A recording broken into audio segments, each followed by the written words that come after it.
আসসালামু আলাইকুম প্রিয় দর্শক, পহেলা নববর্ষের শুভেচ্ছা, পয়লা বৈশাখের শুভেচ্ছা। দেখছেন আমি নরসুন্দা নদীর পাড়ে, এখানে আজকে নাতি-নাত নিয়ে আসলাম ছবি উঠাইতে, ভিডিও করতে। এই যে দেখতে পাচ্ছেন, এই যে একটা নাতি, জলে খালি বাতি, এই যে এই দুইটাও নাতি, ওটা আমার ছেলে। তো আজকে পহেলা বৈশাখের জন্য আমাকে মানে নিস্তার দিচ্ছিল না আমার নাতিরা, তাই নগরকুল চলে আসলাম। এখানে এসে ভালোই লাগছে, জোয়ার এসেছে নদীতে, তো এই নদীর পাড়ে এসে অনেকটা ভালো লাগছে। এই জন্য যে ভালো লাগছে যে আসলে আমাদের ঘরের কাছে, বাড়ির কাছে তো নদী নাই, একটু দূরে আসলাম এবং নদীতে যে জোয়ার দেখছি, যে পানি দেখছি, আমার মনে হয় যে হাওড়ের অঞ্চল মানে বাটি অঞ্চলে আরও অনেক বেশি মনে হয় যে পানি। তো যারা জমি জিরাত করছেন, যারা মনে করেন যে ধান কাটার সময় হয়ে গেছে, অনেক জমি পেকে গেছে, দ্রুত জমি কেটে ফেলুন, কারণ আবহাওয়া যে কোনো সময় খারাপ হতে পারে। এই যে কালরা মাঠে থেকে গরু নিয়ে বাড়ি ফিরছে সন্ধ্যার আগে।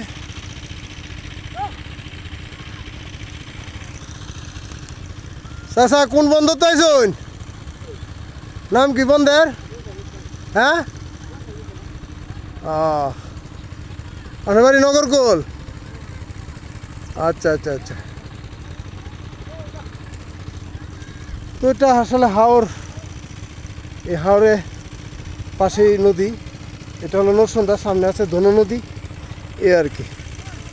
তো প্রিয় দর্শক, আসলে আমি মাঝে মাঝে আসি নদীর পাড়ে, গাছতলায়, বিভিন্ন গ্রামে, ধানের জমিতে, ফল, পুকুর পাড়ে, ফলের বাগানে। এখানে একটা দৃশ্য আপনাদেরকে দেখাই, খুব সুন্দর একটা দৃশ্য, যে দৃশ্যটা আপনারা গ্রামে যারা থাকেন দেখেন, কিন্তু যারা শহরে থাকেন তারা খুব কমই দেখতে পান। দেখছেন এই হাঁসগুলো এখন পানিতে ডুবুচ্ছে এবং সন্ধ্যার আগে যা খাবার খেয়ে নিচ্ছে। তারা এখন ঘরে ফিরবে, ঘরে ফিরে তারপর ডিম দিবে। এই ডিম মালিকে বাজারজাত করবে, বাজারে নিয়ে যাবে। এই বাজার থেকে ঢাকা, বিভিন্ন দেশের বিভিন্ন এলাকা, জেলায় রপ্তানি হবে। তো এখানে অনেক হাঁস আছে, নদীর ওই মাথা থেকে এই মাথা পর্যন্ত অনেক হাঁস। তো গুদুলি লগ্নে আমি নরসুন্দার পাড়ে এসে আপনাদের সামনে এই ভিডিওটা ধারণ করলাম, যাতে প্রকৃতির চিত্রটা আপনারাও একটু দেখতে পারেন। এটা নদীর পাড় ঘেঁষে, এই যে হাঁসগুলি এক জায়গায় থাকছে, পাল বেঁধে তারা আনন্দ করছে, গোসল করছে, খাচ্ছে, এই আর কি। অনেকগুলি হাঁস।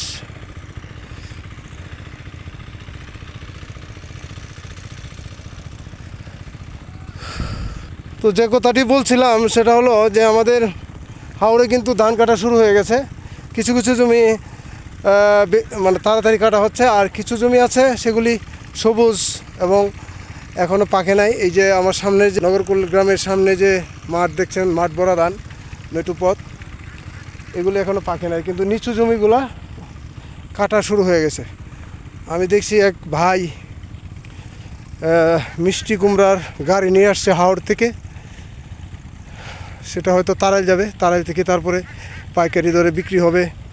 সেই বিক্রি কোন পর্যন্ত যায় জানি না, আপনারা দেখুন এবং আমি একটু কথা বলি ওদের সাথে।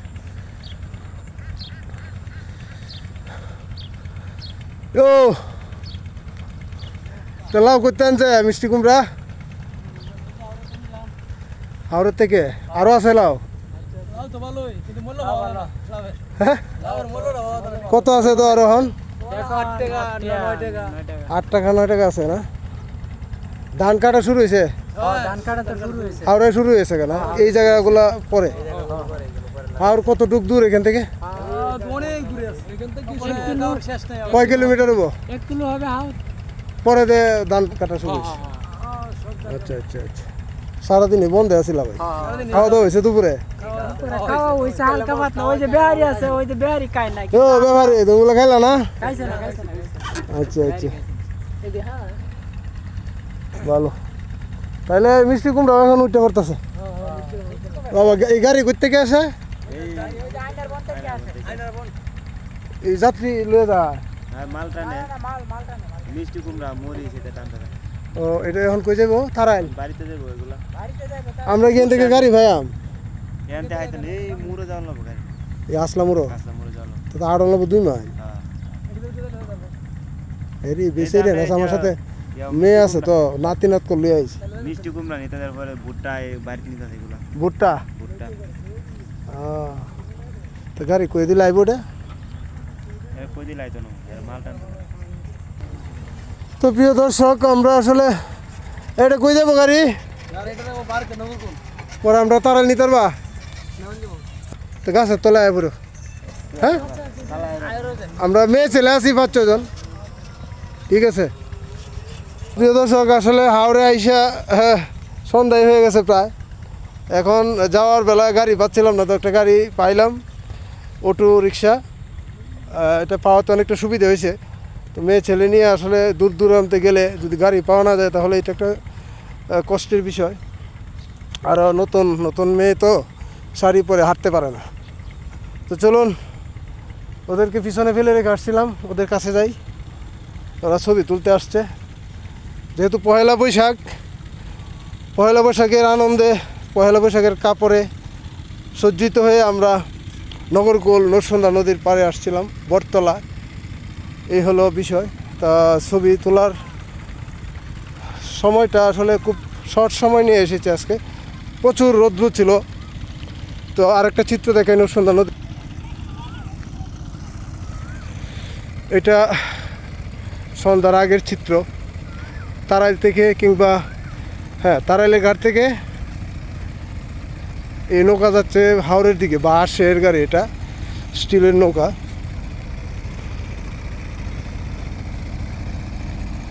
এগুলো এখন ভাটিয়া লাগা যাবে ঘর দৌড়ে লাগাবে তারপর নদীতে মাছের ঘের তৈরি করবে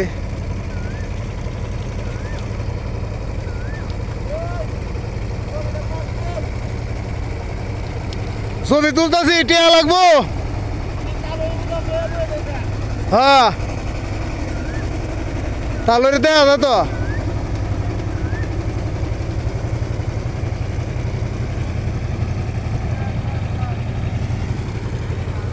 মাঝির সাথে কথা বলছিলাম ভাল লাগলো আসলে এই চিত্রগুলি আপনারা আসলে সবসময় আমরা দেখতে পাই না বর্ষাকালে অবশ্য বেশিরভাগ দেখা যায় কিন্তু এখন যে সময়টা এই সময়ে দেখেন নদীতে কিন্তু জোয়ার এসে গেছে অলরেডি যদি আর একটু পানি বাড়ে নিচু জমিগুলো কিন্তু তলিয়ে যাওয়ার সম্ভাবনা আছে তো আজকের মতো এখানে শেষ করলাম নববর্ষের আবারও শুভেচ্ছা জানালাম যে যেখানে আছেন নিরাপদে থাকুন এবং ক্ষেতের ধান যদি পেকে যায় সেটা দ্রুত কেটে ফেলুন যে কোনো সময় কালবৈশাখী জ্বরে আক্রমণ করতে পারে আবহাওয়া খারাপ হতে পারে তো সবার প্রতি শুভকামনা আল্লাহ হাফেজ শুভ নববর্ষ